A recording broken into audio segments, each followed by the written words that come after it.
off Klinteberg. I did want to, and I apologize, I forgot to bring this up. I did want to just sort of correct this perception that this fort rezoning is what is holding up any assistance from the state. I and Valerie Nelson and Jamie O'Hara actually had occasion to meet with Greg Bielicki, who is the Undersecretary for Housing and Urban Development. And he was very clear that it wasn't the fort that was holding it up.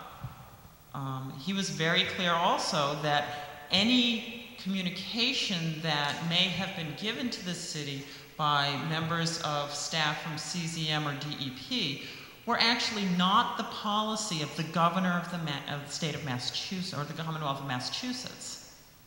Okay? So this idea that you have to fix the zoning in the fort before anything happens in the rest of the harbor is not borne out by the policy makers of the Commonwealth of Massachusetts. So I did want to make sure that that information was given to this board. Thank you. Thank you.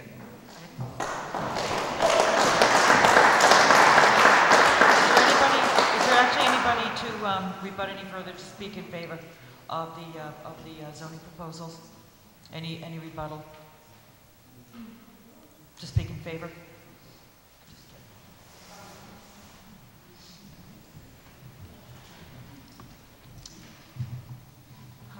I'm Patti Paige, and I live in Gloucester. And based upon a conversation I've had recently with Sarah Buck, I was encouraged by her to research some of the public access of the beach, of Pavilion Beach. She's like I shouldn't be. No, is she okay with no, okay. Waiting to hear it. And I was curious to see what the status of the public access to the beach will be if and when ownership transfers. I don't know if you can quite answer that, and I don't know if public access and ownership, you know, how they relate, but I'd like to kind of find out about that and put that into the conversation. The deed states that there's a parcel 1 is the building, and parcel 2 is a certain parcel of land of Beecham Flats there too, adjacent to parcel 1, that belongs with this property. So it looks like, to me, there would be an ownership change there. Based on the many varied and lengthy public meetings which have come to define this rezoning proposal, I'd like to state my concerns are for the values of the community, ideals, principles, the character of our community, and quality of life. Once these values are compromised, they are difficult to regain. There are many projects currently being considered, and some of which are underway, which stand to reshape the footprint of this community. These projects are located in visually prominent places of our community. I'm not objecting to development or progress. However, it's the scope, scale, and character of each project which is the consideration.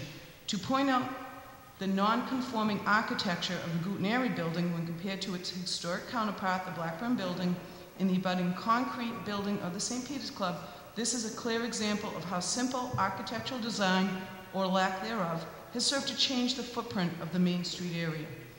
There has been overwhelming concern for better management of our city finances, expansion of the city's financial base, and the utilization of the natural resources of our community.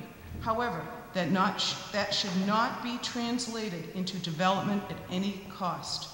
City planning, which incorporates and reflects the ideals, principles, and values of our community, accompanied by an economic development strategy for the future, may prove to be direction with a benefit to the community.